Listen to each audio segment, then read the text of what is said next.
നമസ്കാരം. ദേവസൈന്യയിലേക്ക് സ്വാഗതം. ഭഗവാൻ മഹാവിഷ്ണുവിൻ്റെ ദശാവതാരങ്ങളിൽ 6ാമത്തെ അവതാരമായ പരശുരാമനെക്കുറിച്ചും ആ അവതാരം നമുക്ക് നൽകുന്ന ജീവിത പാഠങ്ങളെക്കുറിച്ചുമാണ് ഇന്നത്തെ വിഷയം. നമ്മുടെ സംസ്കാരത്തിലും ചരിത്രത്തിലും പരശുരാമൻ ചെലുത്തിയ സ്വാധീനത്തെക്കുറിച്ച് നമുക്ക് ചിന്തിക്കാം. ത്രേതായുഗത്തിൻ്റെ ആരംഭത്തിലാണ് ജമദഗ്നി മഹർഷിയുടെയും രേണുകാദേവിയുടെയും മകനായി ഭാർഗവരാമൻ ജനിക്കുന്നത്. കഠിനമായ തപസ്സിലൂടെ ഭഗവാൻ ശിവനെ പ്രസാദിപ്പിക്കുകയും ശിവനിൽ നിന്ന് പരശു അല്ലെങ്കിൽ മഴു ആയുധമാക്കി ലഭിക്കുകയും ചെയ്തതിനാലാണ് അദ്ദേഹം പരശുരാമൻ എന്ന് അറിയപ്പെട്ടത്. ബ്രാഹ്മണനായി ജനിച്ചുവെങ്കിലും ക്ഷത്രിയ വീര്യത്തോടെ അധർമ്മത്തിനെതിരെയുള്ള പോരാട്ടമാണ് അവതാരോദ്ദേശം. മറ്റ് അവതാരങ്ങളെ പോലെ ഒരു നിശ്ചിത കാലഘട്ടത്തിൽ വന്ന് മടങ്ങിപ്പോവുകയല്ല പരശുരാമൻ ചെയ്തത്. അദ്ദേഹം ഒരു ചിരഞ്ജീവിയാണ്. അതായത് കലിയുഗത്തിൻ്റെ അവസാനം വരെ അദ്ദേഹം ഈ ഭൂമിയിൽ ഉണ്ടാകുമെന്ന് വിശ്വസിക്കപ്പെടുന്നു. അത് നമ്മെ സംബന്ധിച്ചിടത്തോളം പരശുരാമൻ കേരളത്തിൻ്റെ സൃഷ്ടാവാണ്. ഗോകർണത്ത് നിന്ന് കന്യാകുമാരി വരെയുള്ള കടൽ പിൻവാങ്ങാൻ അദ്ദേഹം തൻ്റെ മഴു എറിഞ്ഞു എന്നാണ് ഐതിഹ്യം. കടലിൽ നിന്ന് ഉയർന്നു വന്ന ഈ ഭൂമിയെ അദ്ദേഹം ബ്രാഹ്മണർക്ക് ദാനം ചെയ്യുകയും കൃഷി ചെയ്യാനും അധിവസിക്കാനും അനുയോജ്യമായ ഒന്നാക്കി മാറ്റുകയും ചെയ്തു. ശാസ്ത്രീയമായി ചിന്തിച്ചാൽ കടൽ പിൻവാങ്ങി കര രൂപപ്പെട്ട കാലഘട്ടത്തിലെ മനുഷ്യപ്രയത്നത്തിൻ്റെ പ്രതീകമായി നമുക്ക് ഇതിനെ കാണാം. പരശുരാമൻ്റെ കഥ വെറുമൊരു പുരാണ കഥയല്ല.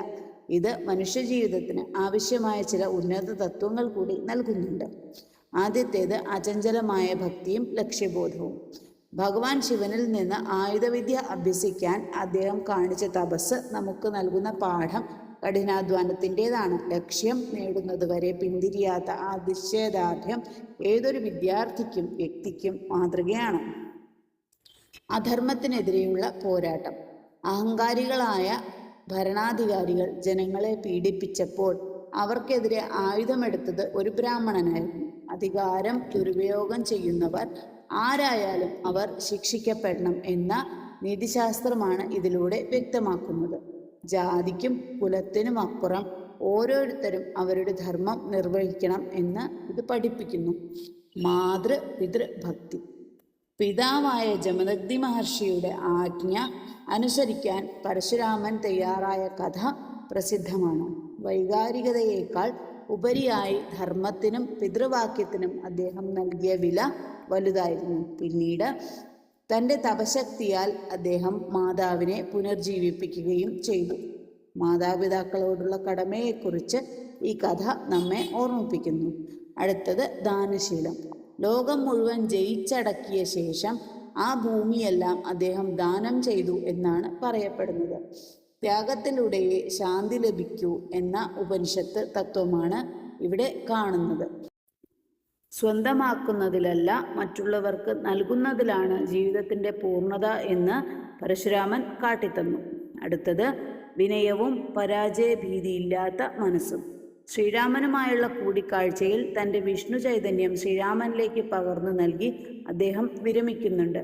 തൻ്റെ ദൗത്യം കഴിഞ്ഞു എന്ന് ബോധ്യപ്പെട്ടപ്പോൾ ഒഴിഞ്ഞു മാറാനുള്ള ആ മനസ്സ് അധികാരം വിട്ടൊഴിയാൻ മടിക്കുന്ന ആധുനിക മനുഷ്യർക്ക് ഒരു വലിയ പാഠമാണ്. പരശുരാമൻ ഒരു വ്യക്തിയല്ല, മറിച്ച് പരിവർത്തനത്തിൻ്റെ പ്രതീകമാണ്. പ്രകൃതിയെ സംരക്ഷിക്കാനും അധർമ്മത്തെ എതിർക്കാനും വിദ്യയും ആയുധവും ഒരേപോലെ ധർമ്മത്തിനായി ഉപയോഗിക്കാനും അദ്ദേഹം നമ്മെ പഠിപ്പിക്കുന്നു. അദ്ദേഹത്തിൻ്റെ പാദസ്പർശമേറ്റ ഈ മണ്ണിൽ ജീവിക്കുന്ന നമ്മൾ എല്ലാ ധീരതയും ധർമ്മബോധവും ജീവിതത്തിൽ പകർത്താൻ ശ്രമിക്കണം. ഭാരതീയ സംസ്കാരത്തിൻ്റെ ഈ വലിയ കരുത്തിനെ ഓർമ്മിച്ചുകൊണ്ട് ആ പാദങ്ങളിൽ ശിരസ് നമിക്കാം. നന്ദി, നമസ്കാരം.